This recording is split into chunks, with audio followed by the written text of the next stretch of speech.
explica, ninguém explica, ninguém explica.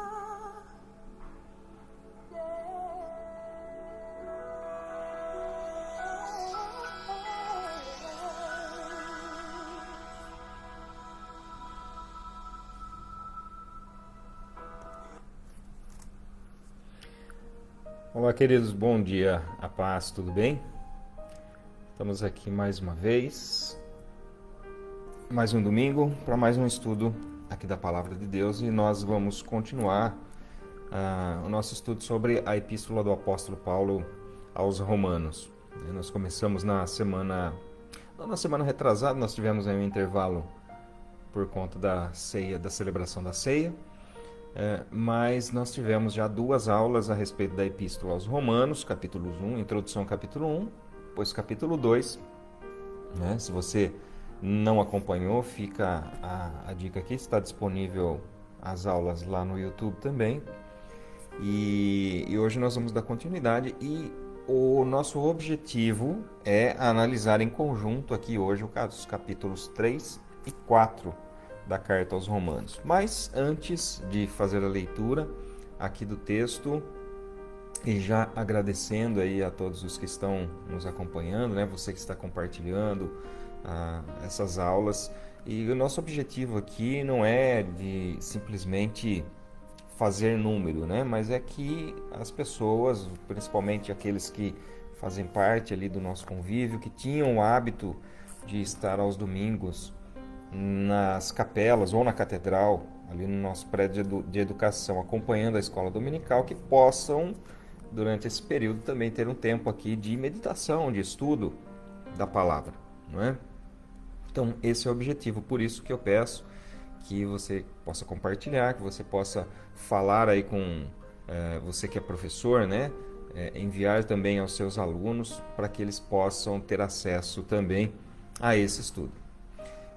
E vamos fazer uma oração para que nós possamos começar então a nossa aula. Senhor, te agradeço, ó Deus, louvo o teu nome. Todos nós que estamos aqui virtualmente reunidos, ó Deus, que o Senhor possa nos abençoar grandemente nesse domingo, nessa semana que se inicia, que nós começamos essa semana na tua presença, meditando na tua santa palavra. Mas dá um domingo abençoado a todos nós, que durante esse estudo, ó Pai, nós possamos aprender um pouco mais do Senhor, que o teu Santo Espírito possa falar aos nossos corações, que não seja simplesmente a minha voz, a minha palavra, mas que seja a tua voz e a tua palavra ministrando no coração de cada um desses nossos irmãos, desses que estão nos acompanhando nesse momento. Nós louvamos ao teu nome, te agradecemos em nome do Senhor Jesus. Amém. Muito bem, queridos, eu vou fazer a leitura aqui de um texto-chave, texto base, apenas para a gente começar a nossa leitura. Nos capítulos 1 e 2, Paulo inicia o seu estudo, ou as suas explicações, a respeito da justiça de Deus, de como se aplica a justiça divina, em função de algumas coisas que acontecem durante, durante as reuniões dos cristãos que se encontram lá na igreja de Roma. E é sempre importante a gente lembrar que quando nós estudamos as epístolas, elas sempre têm um pano de fundo, tem uma razão pela qual o escritor as escreve. Aqui no caso de Roma, existiam algumas questões relacionadas, algumas dúvidas relacionadas à salvação, algumas dúvidas relacionadas à justiça de Deus e alguns conflitos que existiam entre os cristãos, mesmo entre os cristãos, judeus e não judeus. Enquanto os judeus acreditavam em certa medida que além de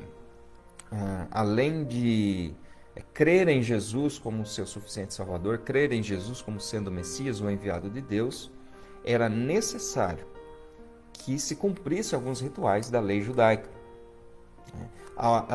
Do contrário, né, no lado oposto, nós temos que muitos gentios, principalmente aqui na igreja de Roma, desprezavam os judeus.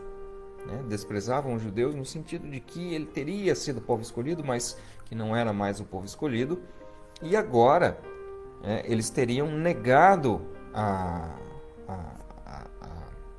Jesus a honra que lhe era devida.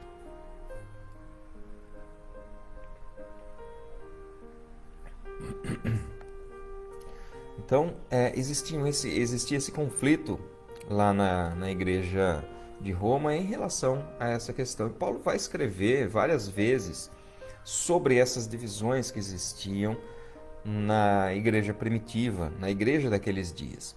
E aqui, nesse texto, é interessante porque Paulo faz um comentário, uma argumentação, uma linha de argumentação que, num certo momento, parece ser contraditório. Né? Olha só, Paulo escreve assim no capítulo 3 e versículo 1. Qual é, então, a vantagem do judeu? Então, lembrem que Paulo está fazendo aqui aquele recurso de diatribe, que é imaginar um interlocutor e fazer um diálogo imaginário para que ele possa explicar as situações, como se alguém estivesse diante dele e ele estivesse explicando uma situação ali, até em formato de perguntas e respostas. Então, olha só, qual é a vantagem do judeu? Ou qual a utilidade da circuncisão? Muita, sob todos os aspectos, principalmente porque aos judeus foram confiados os oráculos de Deus. E então, se alguns não creram, será que a incredulidade deles anulará a fidelidade de Deus? De modo nenhum. Seja Deus verdadeiro e todo ser humano mentiroso. Lá no verso 9, ele vai dizer assim, ó, que se conclui? Temos nós alguma vantagem? E aí Paulo se coloca também nessa posição como judeu. Então ele está dizendo o seguinte, temos nós, como judeus, nós temos alguma vantagem? Anteriormente ele tinha falado que sim, muita em todos os aspectos. Mas aqui ele diz, temos nós alguma vantagem? Não, de forma nenhuma, pois já temos demonstrado que todos, tanto judeus como gregos, estão debaixo do pecado, como está escrito, não há justo, nenhum sequer, não há quem entenda, não há quem busque a Deus, todos se desviaram e juntamente se tornaram inúteis. Até aqui. E fechando, né, com o verso número 20, essa leitura inicial, para que a gente possa, a partir daqui, desenvolver o nosso estudo, porque ninguém será justificado diante de Deus por obras da lei, pois pela lei vem o pleno conhecimento do pecado. Então, apenas para recapitular alguns pontos, né, nós temos que essa disputa entre judeus e gentios dentro do cristianismo, ela não estava vinculada simplesmente a uma questão pessoal, mas era uma questão doutrinária, uma questão de nacionalidade. Por quê? Porque o cristianismo nasce e se desenvolve inicialmente dentro do judaísmo. Seus principais seguidores eram judeus. Jesus era judeu, os discípulos eram judeus, os primeiros convertidos eram judeus. Durante a celebração ali da festa, na descida de Pentecostes, na festa de Pentecostes, da descida do Espírito Santo, estavam ali reunidos judeus de todas as partes do Império Romano. E muitos ali então foram tocados, se converteram ao Evangelho pregado ali no discurso do apóstolo Pedro. Então, o cristianismo nasce com essa base, nasce dentro do judaísmo. Ele é uma ramificação ali do judaísmo. E é nesse sentido que Paulo fala que existe muita vantagem em ser judeu.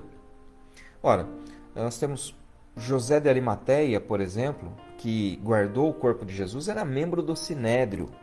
Então, por isso que nós não podemos generalizar quando nós falamos, os judeus crucificaram a Jesus.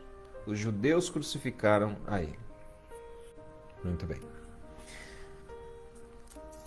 Então, José de Arimateia é uma figura tão importante ali no momento da crucificação, morte e ressurreição do Senhor Jesus, onde é a figura que pede ao governo romano o corpo de Jesus para que fosse sepultado. Se não fosse assim, Jesus seria colocado, assim como outros malfeitores, numa vala comum, como era costume se colocar os malfeitores, aqueles que eram crucificados. Mas ali, exercendo ali tanto sua influência, não só como membro do Sinédrio, mas a sua influência política, pega o corpo de Jesus e leva ali para o seu sepulcro também. Nós temos Nicodemos, que é citado também nesse momento, junto com José de Arimateia, que faz a solicitação do corpo de Jesus. Então, nós temos um ambiente judaico. Existe aqui, Paulo vai dizer que existe muita vantagem no sentido de que esse foi o povo escolhido desde a antiguidade, desde o chamado de Abraão, e a bem da verdade, até muito antes disso, porque uma linhagem a partir de Sete foi preservada, pura, e é por isso que num determinado momento Paulo vai dizer que existem, dentro de Israel, existe um Israel remanescente, porque existem os fiéis, existem os infiéis. Da mesma forma, isso acontece na igreja dos dias de hoje. Algumas pessoas, às vezes,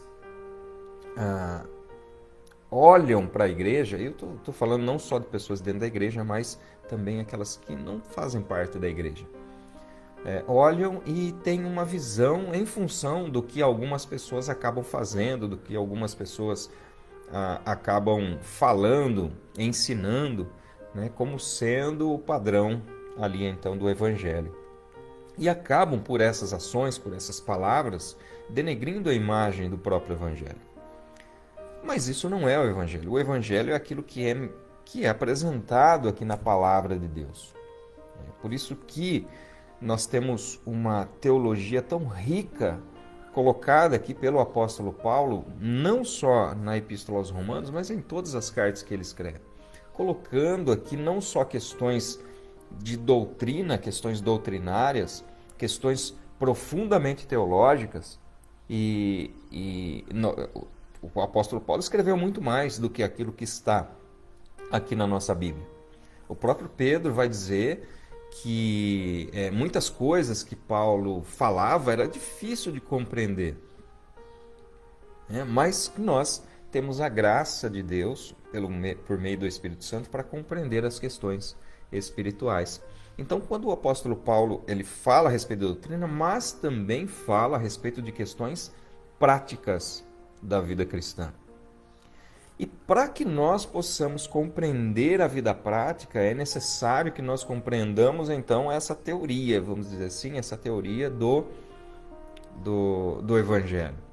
Eu achei muito interessante uma palavra que foi ministrada ontem. Ontem nós tivemos a última live do Congresso de Capacitação de Educação da Secretaria Estadual de Educação e Cultura da nossa igreja. E o professor Antônio, que estava junto com o professor Avanço, aliás, daqui a pouquinho estaremos juntos, 11 horas e 30 minutos, na Gospel FM 90,7, você poderá acompanhar a Escola Bíblica Dominical no ar, onde estaremos falando a respeito da Epístola aos Hebreus. Fecha parênteses. Mas o professor Antônio, ele diz que é necessário que a ortodoxia leve a uma ortopraxia. O que isso significa?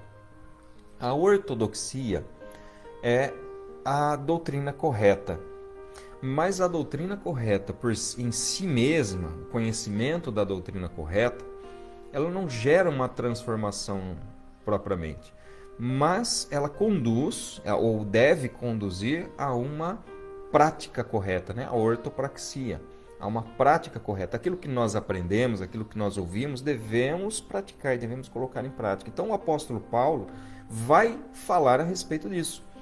Ele faz, e é isso que nós vamos ver em todas as epístolas que ele escreve, uma parte doutrinária e uma parte prática. Nós estamos analisando uma parte doutrinária da epístola do apóstolo Paulo. Mas tudo o que ele escreve já tem um fundo preparado para ser aplicado em alguma conduta. Porque Paulo tinha essa convicção de que não era necessário simplesmente conhecer algo, ou colocar algo na mente, ou entender, mas praticar aquilo que se aprende.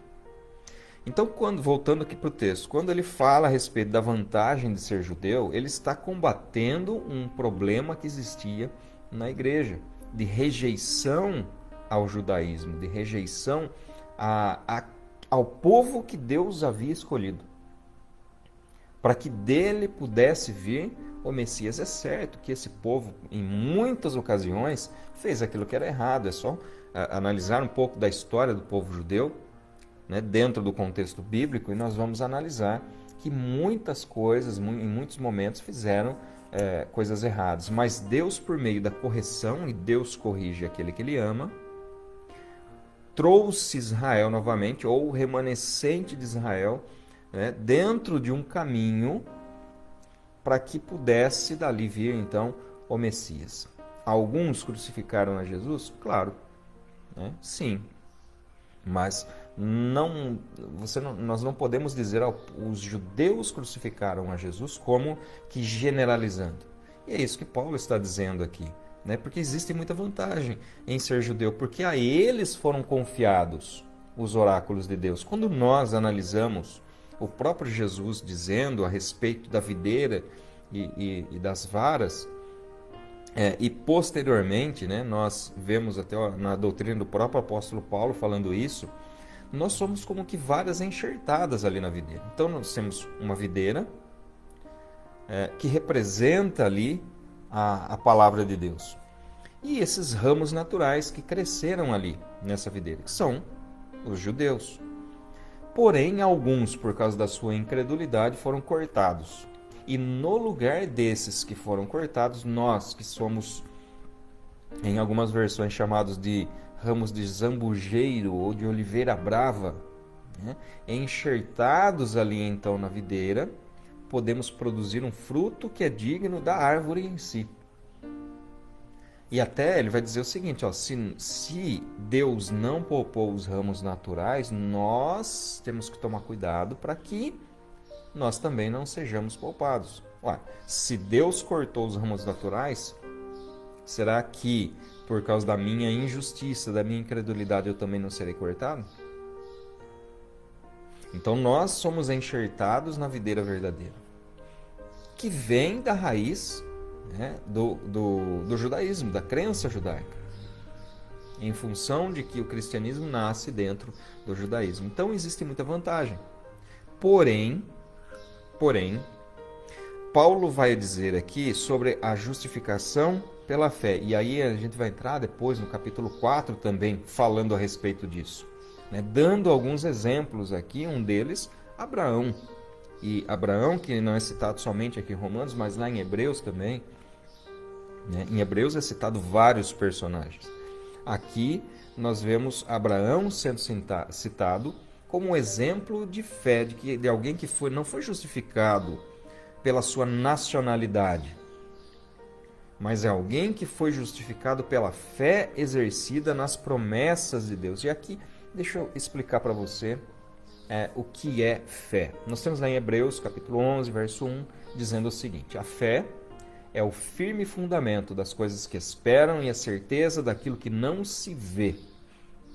Então, a fé não é palpável. A fé não é algo que eu vejo. Então, por isso que eu costumo dizer sempre o seguinte: é a fé que necessita de provas, já deixou de ser fé. Então, é mais ou menos, olha, eu creio que Deus vai fazer algo, mas, Senhor, me mostra alguma coisa para eu ter certeza disso. E algumas pessoas até vão dizer o seguinte: Reginaldo, mas a própria Bíblia mostra um exemplo de Gideão que pediu provas ali. Mas o que nós vamos ver ali na sequência? Deus concede, né? Deus concede ali a prova. Agora, aquilo foi fé? Não, aquilo não foi fé, aquilo já fugiu do escopo da fé. Nós vamos ver a fé que Gideão provou, e aliás, lá em Hebreus ele é citado como um dos heróis da fé também, em outras situações, mas não nessa em específico, porque a fé não necessita de provas. A fé é a confiança naquilo que você não vê, é a certeza de algo que você não consegue pegar.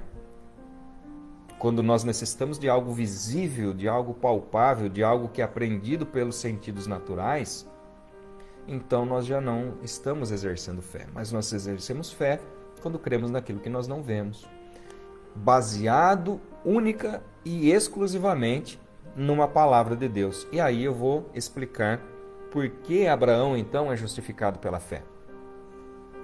Quando Abraão recebe a ordem para sacrificar Isaac, quem era Isaac dentro do contexto da promessa que foi dada a Abraão? Seria aquele por meio do qual Deus cumpriria a promessa de transformar Abraão numa grande nação. Ora, Abraão, quando Isaac nasceu, ele tinha seus 100 anos. Quando Sara engravidou, ele tinha 99, 100 anos. E ali, por volta de 112 anos, ele já estava.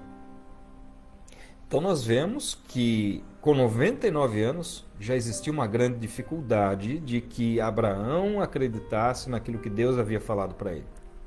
Porém, ele creu na promessa de Deus, de que faria dele uma grande nação, assim como os grãos de areia da praia, assim como as estrelas do céu, de forma que não se poderia contar a sua descendência. Então ele creu. Deus deu uma palavra para Abraão e ele creu. Quando ele sobe para sacrificar Isaac, nós vemos lá no Novo Testamento escrito que Abraão cria, inclusive, que Deus poderia ressuscitá-lo dos mortos. Então, Abraão não duvidou em momento nenhum, porque no trecho da narrativa que nós vemos, quando fala a respeito do sacrifício de Abraão, do sacrifício de Isaac, Abraão diz o seguinte para aqueles jovens que estavam acompanhando: olha, vocês fiquem aqui e eu vou subir com o jovem. E tendo adorado, voltaremos. Então veja que Abraão não duvidou em nenhum momento. E é por isso que ele vai com confiança, porque ele sabia que Deus ia fazer algo. Ele sabia que Deus ia fazer algo. Eles não conseguiam enxergar o que Deus ia fazer, mas ele acreditava que Deus ia fazer alguma coisa. E por causa disso ele foi justificado. Ora, aqui Isaac não representa Jesus dentro de uma questão, de uma tipologia do sacrifício, porque ele foi substituído pelo cordeiro. Isaac, nesse sentido, representa nós mesmos, que seríamos dignos de sermos sacrificados, condenados à morte, mas que fomos substituídos pela graça de Deus. Pela graça de Deus, nós fomos substituídos pelo cordeiro, pelo carneiro que apareceu ali enroscado nos galhos. E aí Abraão pega esse carneiro e o sacrifica no lugar do seu filho Isaac.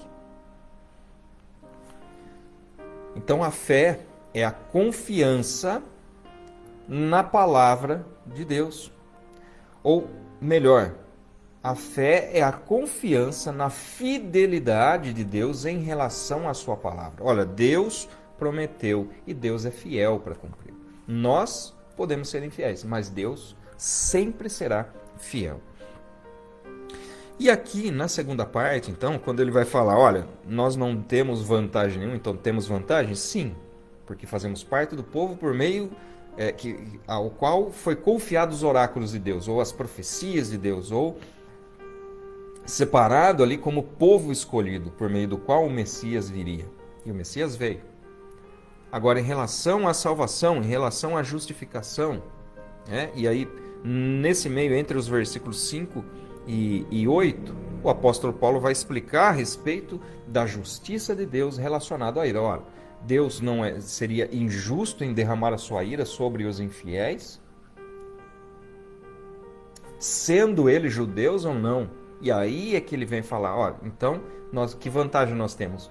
Nenhuma. Por quê? Porque já temos demonstrado que tanto judeus como gregos estão debaixo do pecado. E a palavra de Deus vai dizer que Deus encerrou todos debaixo do pecado para com todos usar de misericórdia. E esse pecado, ele não está relacionado com os atos de pecado que nós praticamos eventualmente. Ele está relacionado com o pecado que permeia a humanidade desde que Adão pecou, desde que Adão se rebelou no Éden contra Deus. E o pecado então entra no mundo por meio de um homem, Adão. E por meio de um homem, que é Cristo, esse pecado é retirado do mundo. Mas é lógico que aqui quando se fala em pecado retirado, não é que o pecado ele já não tem domínio mais. Ele não terá domínio. Mas desde já aqueles que estão em Cristo podem desfrutar de uma nova condição diante de Deus. Então aqui Deus manifesta a sua ira, e aqui eu gostaria de fazer só um comentário em relação à ira de Deus. Porque será que Deus se ira? Será que Deus ele fica bravo, a ponto de derramar a sua ira, a ponto de matar alguém por conta dessa ira? E aqui nós precisamos entender que na palavra de Deus, e isso é claro que eu não tenho a pretensão de aqui em poucos minutos explicar de uma forma conclusiva, de uma forma exaustiva a respeito da teologia, da doutrina a respeito do ser de Deus, ou chamado de teontologia. Eu não tenho essa pretensão. Mas Deus é espírito. Deus não tem corpo físico. Deus é espírito. A Bíblia fala que Deus é espírito. Então se usa, Regina, mas então por que fala da mão de Deus? Fala, enfim, fala de partes humanas. Isso é o que na palavra de Deus é chamado de antropomorfismo, ou seja, atribuição de características humanas a Deus. E tem uma outra figura que é utilizada, que é a antropopoiesis, que é a atribuição de sentimentos humanos a Deus. Então, um exemplo, arrependimento. Por que uma hora fala que Deus se arrepende e na outra hora fala que Deus não pode se arrepender? Porque quando ele usa essa expressão de arrependimento, ele está fazendo menção a um profundo pesar em relação à situação que se encontra ali. Não arrependimento, de fato, falar não deveria ter feito isso, como nós muitas vezes nos arrependemos de algumas coisas que fazemos, não deveria ter feito isso. Isso não se aplica a Deus. Assim como aqui, quando se fala a respeito da ira, o que é a ira de Deus? A ira de Deus é a justa retribuição àquilo que o homem fez, aquilo que o homem afrontou. Deus estabelece princípios. À medida que o homem quebra esses princípios, então a retribuição ocorre por meio daquilo que o homem fez. Então podemos dizer que a ira de Deus aqui é um aspecto da justiça divina. E a justiça divina é perfeita, e é exatamente sobre justiça que o apóstolo Paulo está falando aqui nesse começo da sua carta aos Romanos. Porque alguns diriam, lembra que nós falamos na aula passada a respeito de dois comportamentos, de pessoas que às vezes colocam a sua confiança nesse comportamento, daqueles que colocam a confiança no seu padrão moral elevado, no seu próprio padrão moral elevado, e outro a respeito que coloca a sua confiança num ritualismo, de fazer certos rituais para alcançar o favor divino. Então, ambos aqui estão fora do padrão divino colocado aqui, porque o padrão divino é de completa e total dependência dele, não dependendo dos nossos próprios esforços. Ninguém será considerado justo diante de Deus por méritos pessoais. E aqui eu gostaria de ler um texto que está lá em Gálatas. Gálatas capítulo 2 e verso 16, que diz assim: Gálatas capítulo 2, 16. Sabendo, contudo, que o homem não é justificado por obras da lei, e sim mediante a fé em Jesus Cristo. Também temos crido em Cristo Jesus, para que fôssemos justificados pela fé em Cristo, e não por obras da lei, pois por obras da lei ninguém será justificado. Então ninguém será declarado justo diante de Deus simplesmente por obras próprias, por obras da lei, aqui no caso, né, que é o ritualismo, nem por méritos pessoais, nem por méritos próprios.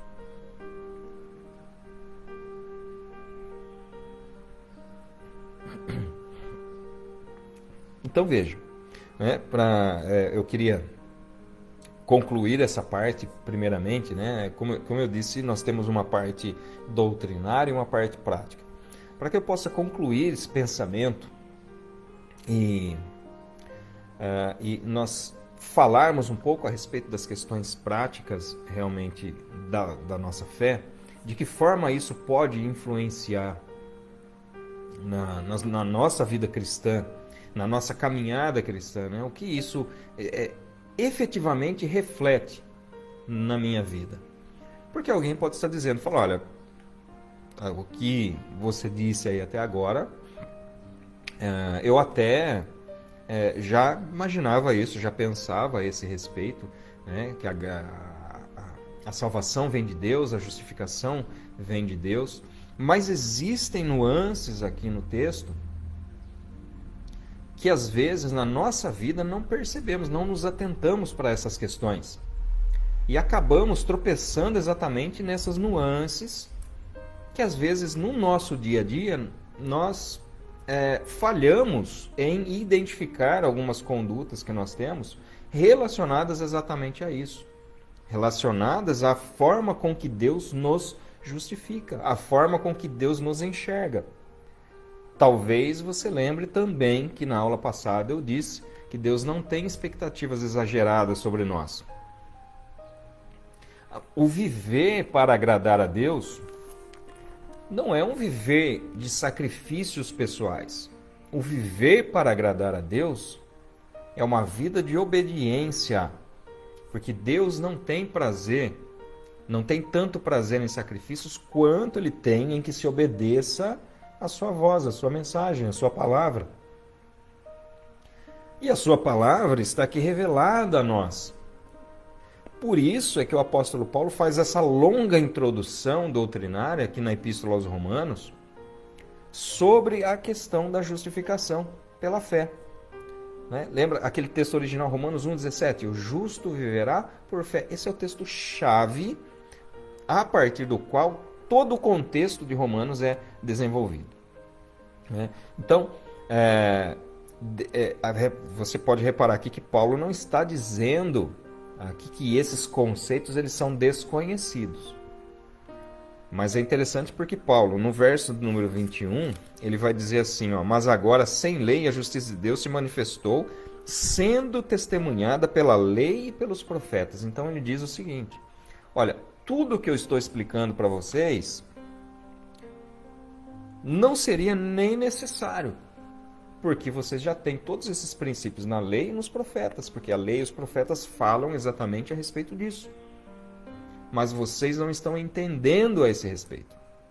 E é por isso que muitas vezes é necessário que o óbvio ele seja explicitado, que o óbvio ele seja explicado. Me lembro aqui do Marcos Manzoli, talvez eu não vi se ele está nos acompanhando aqui nessa aula, mas ele me presenteou com um livro chamado Kryptonita, do John Bevere. E esse livro é muito interessante, recomendo a leitura por todas as pessoas, mas em um determinado momento do livro, ele vai dizer exatamente isso, em relação ao óbvio, ao óbvio que às vezes não é tão óbvio assim. A necessidade que nós temos de sempre estar meditando na palavra de Deus e sendo exortado em relação a certas questões, porque nós temos uma tendência natural a fazer aquilo que é mal, a fazer aquilo que contraria o espírito e a atender os desejos da carne. E quando eu falo isso em vários aspectos. Então, voltando ao contexto central aqui dessa explicação, como eu disse, para que a gente feche esse pensamento, todos foram encerrados debaixo do pecado. Então, esse pecado que adentrou o mundo. Todos estão sujeitos ao pecado e ninguém por si mesmo, por méritos pessoais ou por ritualismo, pode alcançar a justificação, a saída dessa condição.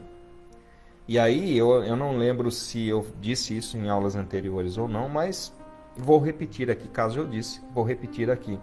Quando o homem cai, quando Adão peca, existem 4 efeitos do pecado sobre a raça humana. O primeiro é a culpa. O segundo é a morte. O terceiro é a inimizade. E morte aqui, não só a morte física, mas a morte espiritual. A morte eterna, que é consequência do pecado. O salário do pecado é a morte. Então, a culpa, morte, a inimizade, porque o pecado faz separação entre nós e Deus, e a escravidão. Escravidão em função da natureza pecaminosa. Todos foram encerrados dentro dessas consequências. Essa consequência alcançou a todas as pessoas. E aí vem a provisão divina, a provisão de Deus. Em Cristo Jesus oferecendo o seu próprio Filho, então Cristo se oferecendo a si mesmo como sacrifício pelo pecado, ele provê, então, a substituição, porque sendo culpados, nós mereceríamos a morte. Cristo nos substitui, morrendo em nosso lugar. Então ele provê a substituição. Para resolver a questão da morte, Jesus ressuscita. A ressurreição de Jesus provê em nossas vidas a solução para o problema da morte. Jesus se torna ali, nas palavras lá quando o escritor aos Hebreus vai falar a esse respeito no início da sua epístola, que Jesus se torna o herdeiro de Deus por meio da sua ressurreição.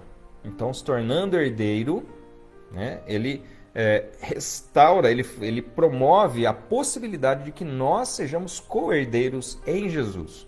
Estando em Cristo, nos tornamos co-herdeiros e somos filhos de Deus, nos tornamos filhos de Deus, somos reconciliados com Ele. E Cristo então veio para nos dar a liberdade.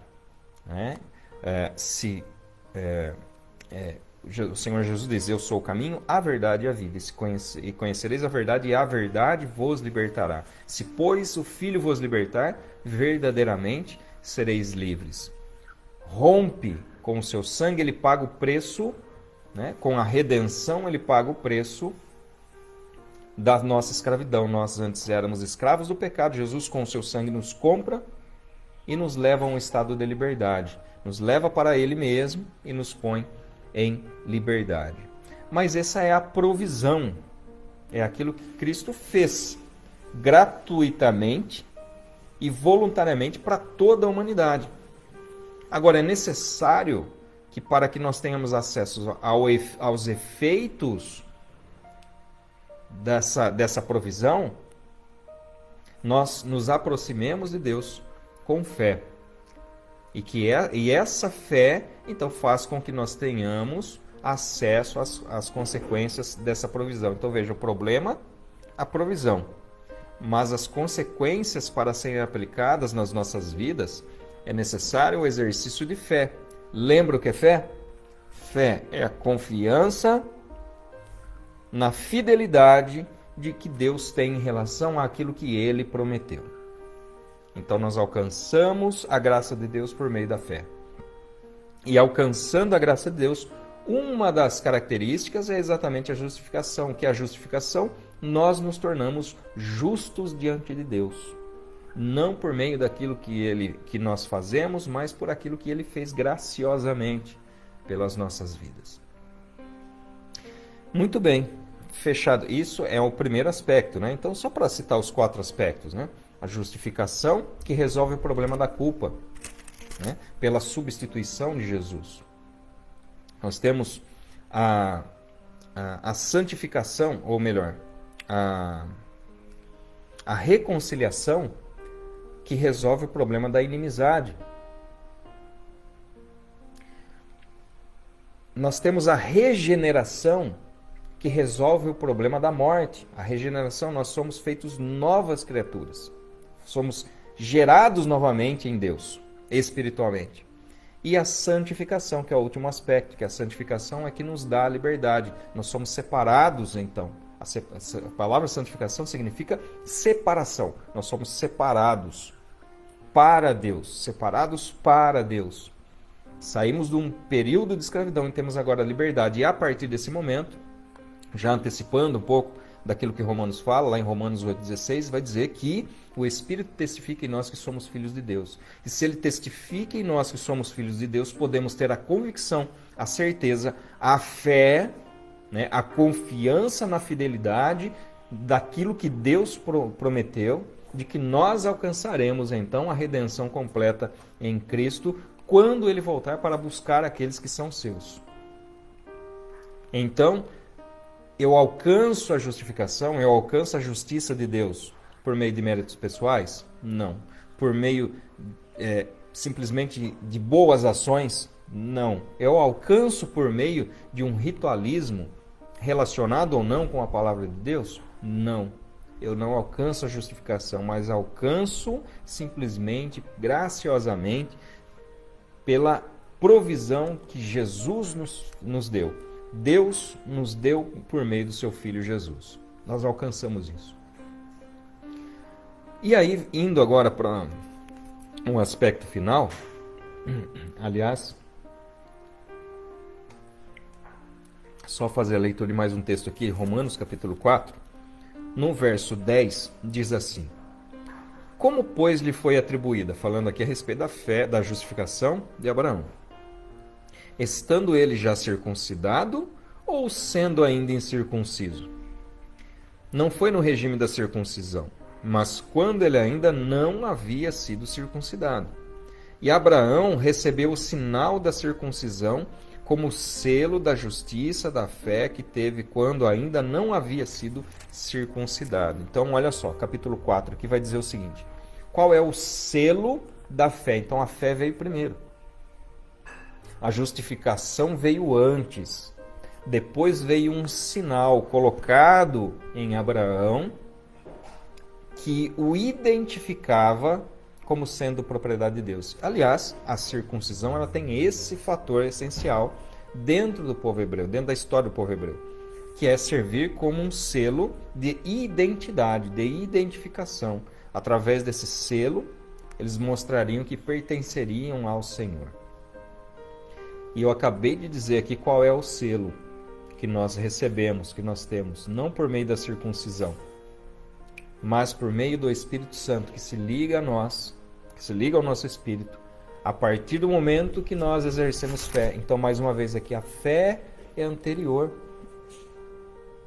A fé vem antes, a justificação, ela vem antes, e aí o selo é colocado como prova, como comprovação de que de fato nós pertencemos a Deus, que nós pertencemos ao Senhor Jesus, e que nós temos em nós o Espírito Santo da promessa, esse outro Consolador que o Senhor Jesus nos enviou assim que ele ascendeu aos céus. Muitas pessoas, apenas uma explicação aqui, muitas pessoas associam o selo com o batismo nas águas, dizendo que o batismo, por isso que algumas crenças cristãs acreditam no ritualismo do batismo de crianças.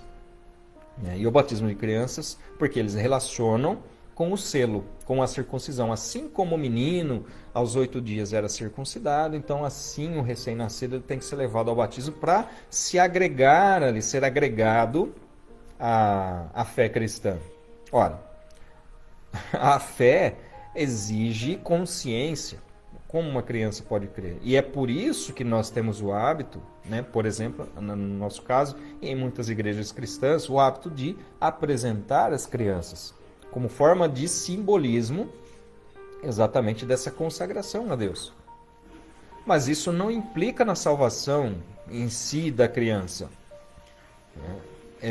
Porque a salvação ela se dá por meio da fé, por meio de crer. Ah, Reginaldo, então como é que então uma criança é perdida? Ou como se dá a salvação de criança? Então, aqui acho que não dá tempo de falar exatamente a respeito desse assunto, mas apenas de uma forma bastante simples, né? As crianças, nesse período de inocência, em que não ocorre a consciência sobre o bem e o mal, essa criança é salva. É claro que isso não é unânime dentro do meio cristão, mas é assim que nós cremos, que as crianças, elas pertencem a Deus. O próprio Senhor Jesus disse: vinde a mim as criancinhas, porque das tais é o reino dos céus. Deixai vir a mim as criancinhas.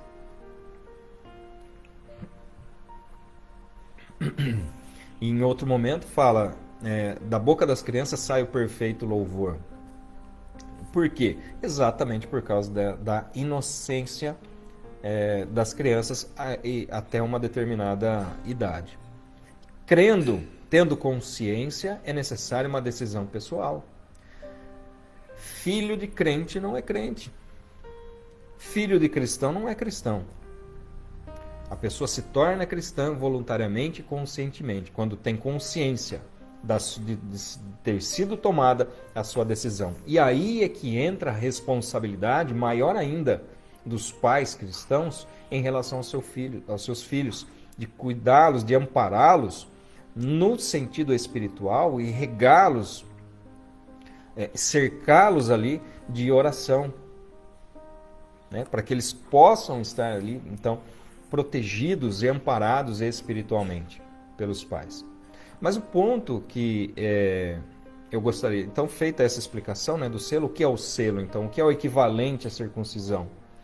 O equivalente à circuncisão é o selo do Espírito Santo, quando nós recebemos ao Senhor Jesus como nosso suficiente Salvador. O que o batismo pode mudar em relação à salvação? Absolutamente nada, porque o batismo nada mais é do que uma consequência, uma demonstração da fé, de uma transformação que já foi promovida no interior. É um testemunho público de algo que já aconteceu interiormente. Nós fomos transformados, recebemos nova vida em Cristo. O ato do batismo é um simbolismo em que nós morremos para o mundo e ressurgimos para Deus. Então, esse é o conceito do batismo. E por que isso? Então, agora, indo já para finalizando aqui a nossa aula, né? Já nesses momentos finais, algumas pessoas não conseguem muitas vezes se perdoar. Eu já vi pessoas dizendo o seguinte: fora, eu faço isso, isso dentro do ambiente cristão, né? Eu faço isso para pagar um pouco daquilo que Deus me fez, daquilo que Jesus me fez. Então, eu não me importo em me entregar completamente, porque dessa forma eu consigo pagar um pouco daquilo que Jesus me fez, aquilo que Jesus fez por mim. Ora, o se entregar ao Evangelho, se entregar à obra de Deus, é algo que é necessário nas nossas vidas. Nós amarmos a Deus sobre todas as coisas, amarmos e seguirmos os mandamentos de Jesus sobre todas as coisas. Jesus disse: aquele que não aborrece o seu pai e sua mãe por causa de mim não é digno de mim. E o aborrecer aqui não está no sentido de não honrar, de desprezo, mas no sentido de amar menos. Mas o que acontece? Qual é o problema dessa frase? O problema é que ela se julga em alguma medida capaz de pagar alguma coisa, de pagar pela salvação por aquilo que Jesus fez. Olha, não há nada, absolutamente nada, que nós possamos fazer, né, para que nós paguemos aquilo que Jesus fez pelas nossas vidas. Como nós vamos agradar a Deus nesse sentido? Nós vamos agradar quando reconhecermos realmente que não podemos pagar nada, que nós somos completamente dependentes da graça de Deus no que diz respeito à nossa justificação. E aí é que entra o problema. Muitas pessoas, às vezes, ficam escravizadas em função de achar que devem fazer alguma coisa. não conseguem se perdoar, estão sempre ali em dívida nós estamos realmente, mas sempre tentando pagar de alguma forma, tentando pagar de alguma maneira aquilo que Jesus fez. Olha, Jesus não cobrou nada, Deus não tem expectativas nenhuma sobre as nossas vidas para que nós paguemos isso. O que nós precisamos fazer é voluntariamente obedecer à voz de Deus, obedecer e aceitar gratuitamente a salvação que nos é dada. Eu volto a falar aqui, eu já tinha falado anteriormente, mas eu volto a falar aqui daquela parábola do credor incompassivo. Né? Essa parábola conta a história de alguém que tinha uma dívida muito grande com o rei. Diante ali do rei, então, ele é perdoado pela sua dívida. O fato de que o rei percebe a impossibilidade que ele tem de arcar com a sua dívida faz com que o rei voluntariamente perdoe o pecado. Fala, olha, você não me deve mais nada. Porém, é interessante que a atitude que esse homem tem é a seguinte: primeiro, diante do rei, ele diz, me dá um tempo que eu vou pagar. Me dá um tempo que eu vou pagar. Mas o rei, vendo que ele não ia conseguir pagar. E quando nós transformamos os valores ali relacionados na Bíblia em valores da atualidade, nós vemos que essa dívida realmente seria impagável. E a ideia que Jesus quer passar ali nessa parábola é exatamente essa, da impossibilidade, da incapacidade que se tem de pagar essa dívida. E não reconhecendo o perdão, esse homem sai dali e não perdoa outro que lhe deve muito menos. Um valor irrisório, um valor medíocre em relação àquilo que ele tinha como dívida. Mas pelo fato de não assimilar o perdão que ele havia recebido, ele não tinha a disponibilidade de liberar o perdão a outras pessoas. Então veja que reconhecer o perdão que Deus nos deu, o perdão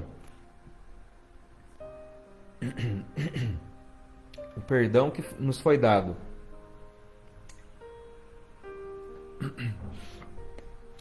por Deus gratuitamente, e esse reconhecimento, essa compreensão do tamanho do perdão que nós recebemos, nos liberta de todo tipo de escravidão, de todo tipo de pensamento de que eu preciso fazer algo para pagar aquilo que Jesus fez. Eu preciso estabelecer um padrão de moralidade, um padrão de conduta em que todas as pessoas precisam estar debaixo desse padrão ou dentro desse padrão estabelecido. E não há padrão que nós possamos estabelecer que vá alcançar a justiça perfeita de Deus. É inalcançável isso. E é isso que nós precisamos compreender, que é pela graça de Deus é que nós somos salvos.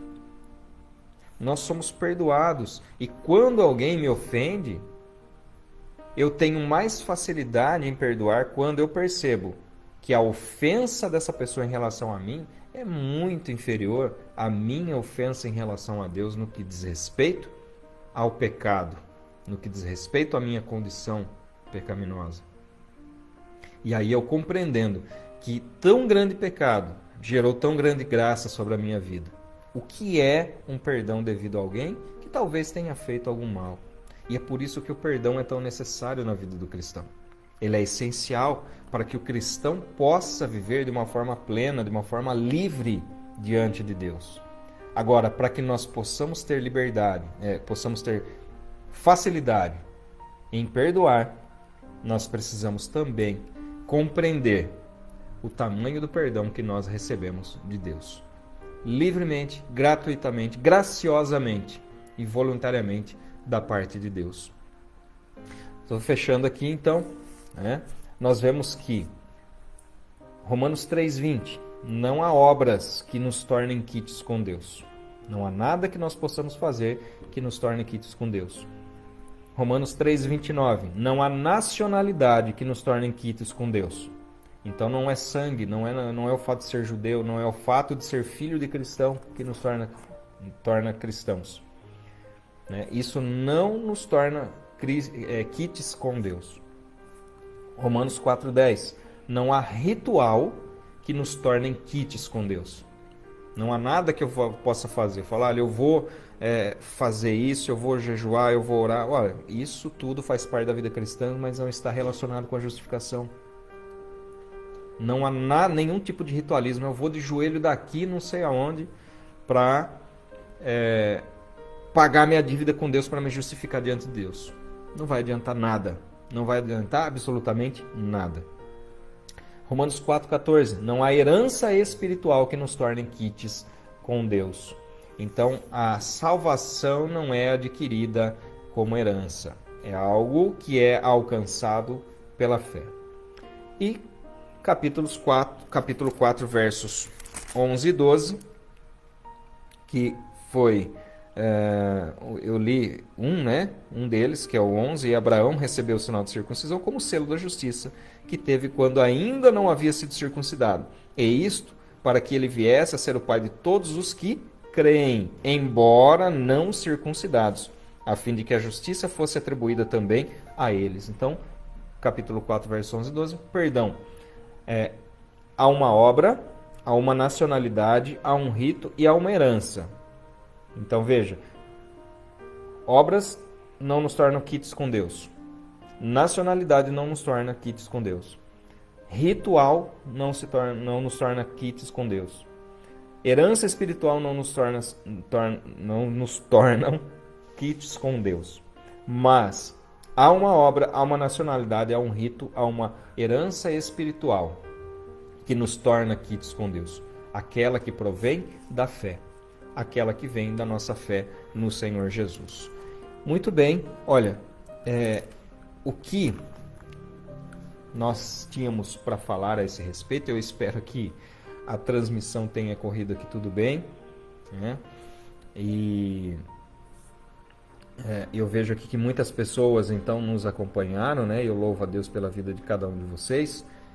Que vocês tenham um domingo abençoado, né? Depois eu vou olhar todos os que mandaram as mensagens aqui e responder aqueles que mandaram as suas mensagens. Mas eu desejo que não somente aqueles que estão nos acompanhando ao vivo hoje, mas aqueles que posteriormente terão acesso também a esse vídeo possam ser alcançados pelas bênçãos de Deus. Que possamos compreender o tamanho da graça, o tamanho da bênção, o tamanho do perdão que nós recebemos. E isso foi de forma gratuita. Nós não fizemos nada para merecer isso, mas Deus nos amou mesmo assim. Que possamos internalizar isso no nosso coração e que isso possa ser a base para todas as nossas ações daqui para frente, né? E que tenhamos todos uma semana abençoada. Eu gostaria de orar encerrando essa aula. Amado Deus e soberano Pai, louvo o Teu nome, ó Deus, por esta manhã, por esses momentos que nós tivemos a oportunidade de meditar a respeito da Tua palavra. Senhor, naquilo que eu fui incapaz de transmitir, que o Teu Santo Espírito possa falar ao coração de cada um. Que Deus, que o Senhor abençoe a cada vida, e não só aqueles que estão ouvindo, mas todas as famílias aqui representadas, ó Deus, que sejam alcançadas pelo Teu amor e pela Tua graça. Em nome do Senhor Jesus, que tudo seja para a honra e glória do Teu santo nome hoje e para todos sempre. Amém. Amém. E a todos quantos nos acompanharam, meu agradecimento. Que Deus abençoe. Fiquem todos na paz. Um bom domingo e uma semana abençoada em nome de Jesus.